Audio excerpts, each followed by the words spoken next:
All right, let's just step right onto the misty, secretive grounds of an estate where the past absolutely refuses to stay buried. Welcome to This Explainer. Today we're taking a deeply cinematic dive into Daphne du Maurier's 1938 masterpiece, Rebecca. And look, we're not doing a dry academic lecture here. We are walking straight into a story that takes a sweeping, grand romance and totally twists it into a terrifying true crime thriller. It's a psychological suspense masterpiece, and we're going to see exactly why it's kept readers completely captivated for decades. So, imagine this. You marry the absolute man of your dreams, a charming, incredibly wealthy widower, and you move into his breathtaking ancestral home, Manderley. Sounds perfect, right? Well, the literal second you cross the threshold, this chilling reality just sets in. The woman who lived there before you, she is everywhere. Her heavy perfume is still lingering in the halls. Her elegant clothes are just hanging there untouched in the closets. The whole place is filled with the oppressive scent of blood-red rhododendrons. And the servants, they literally speak about her as if she just stepped out for an afternoon walk. But here is the one terrifying detail that makes this a living nightmare. She's dead. Talk about an unfair matchup, right? On one side of this haunting dynamic, you have our narrator, the new Mrs. de Winter. She's young, she's painfully shy, and she is so entirely out of place that she doesn't even get a first name in the entire book. It's a really deliberate choice to show her total lack of identity. And then, on the other side, you have the towering memory of Rebecca. She was beautiful, elegant, fiercely confident, and just universally admired by everyone. How on earth is a shy, nameless, inexperienced girl supposed to compete with a mythical, flawless ghost? And to make matters worse, much worse, actually, our nameless narrator has a very real, breathing antagonist to deal with. Enter Mrs. Danvers, the head housekeeper of Manderley. With her skeletal frame and this seriously unnerving habit of just appearing silently in rooms, Mrs. Danvers is terrifyingly devoted to Rebecca. But see, Danvers doesn't attack with knives or poison, she attacks with whispers. She completely weaponizes the memory of her former mistress, using intense icy gaslighting to make the new bride feel utterly insignificant. Every day, she's constantly reminding the narrator just how perfect the first Mrs. de Winter truly was. Step for a second into the narrator's shoes here. Imagine that suffocating anxiety. The house seems to be actively rejecting her. Mrs. Danvers is silently terrorizing her. And so her paranoia just begins to spiral. She's overthinking absolutely everything. She's constantly watching her mysterious husband, Maxim, who carries this deep, unexplained sadness and has these sudden, confusing mood swings. When he just abruptly falls cold and silent, her absolute worst insecurities rush right in, and she asks herself the most painful question imaginable. What if he still loves Rebecca? And this creeping dread, it completely paralyzes her. She genuinely starts to believe she isn't a wife at all. She's just an inadequate substitute for a ghost.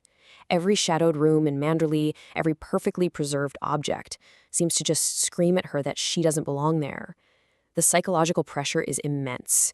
She feels like she's walked into a life that is already completely owned by someone else, and there's just no room left for her. Eventually, this overwhelming insecurity reaches a total boiling point. She has built up this image of Rebecca as an untouchable goddess, right? And she's done this without ever actually knowing who Rebecca was. She firmly believes everyone around her is constantly judging her and finding her completely lacking. This specific fear, the sheer terror that she can literally never ever become the woman Rebecca was, well, it sets the stage for a devastating emotional trap during one of the most famous, heartbreaking events in the entire novel. So, desperate to finally impress Maxim and prove she actually belongs, the narrator decides to throw a grand costume ball. Mrs. Danvers, who knows exactly how to manipulate this desperate insecurity, very helpfully suggests she copy a beautiful dress from an old family portrait. The narrator eagerly agrees. She's thrilled, thinking she's finally going to look the part of the Grand Lady of Manderley. But when she proudly walks down those stairs, Maxim doesn't smile. He turns pale with absolute horror and rage. Why? Because Mrs. Danvers completely set her up. She is wearing the exact same dress Rebecca wore right before she died. Without even knowing it, the narrator has recreated the ghost, violently ripping open Maxim's deepest wounds. After that total disaster, the narrator is crushed. She feels entirely defeated by a dead woman. But here is where the story takes a massive, sharp turn. We shift from a tragic Gothic romance straight into a breathless true crime thriller. Because we have to stop and fiercely ask, wait, who was Rebecca really? Was she actually this flawless, universally loved angel that the narrator built up in her own mind? Well, the illusion was that Rebecca was a perfect angel whose life ended in a tragic drowning at sea. But the reality? Oh, the reality is that she was a cruel, manipulative monster. Turns out, Rebecca had a secret cottage by the sea where she broke literally every rule of society. She was a master of deception, harboring some incredibly dark secrets. She tormented Maxim. She controlled everyone around her, all while effortlessly maintaining this completely flawless public facade. So our poor narrator, she has been torturing herself this whole time, competing with an absolute illusion. And then, boom, the explosive climax hits. A sunken boat is discovered. But there's a catch. The boat was deliberately damaged from the inside. Suddenly, the police start asking questions. Finally, the pressure is too much, and Maxim breaks down. He confesses the shocking truth to his new wife in this rapid-fire revelation. Rebecca's death was not an accident. Maxim killed her. One night at that cottage, she deliberately provoked him. She claimed she was pregnant with another man's child and threatened to publicly ruin his life. In a blind rage, he struck her. She fell and she died. Panicking, he put her body in the boat, smashed the hull, and sank it to cover his tracks. Maxim isn't some grieving romantic hero. He's a murderer. And this brings us to the absolute darkest, most brilliantly twisted moment of the entire story. How do you think our timid, sweet narrator reacts to finding out her husband is a killer? You'd think she'd run screaming, right? Actually, she is completely thrilled. In this bizarre, dark twist of psychology, the murder confession sets her free. Instead of being horrified, her love for Maxim strengthens instantly. Why? Because the confession proves that Maxim hated Rebecca. He never loved her. In that brilliantly messed up instant, she no longer feels like a replacement. Her broken psychology finds total absolute relief in the realization that her husband committed murder. But as we know, the past refuses to stay buried.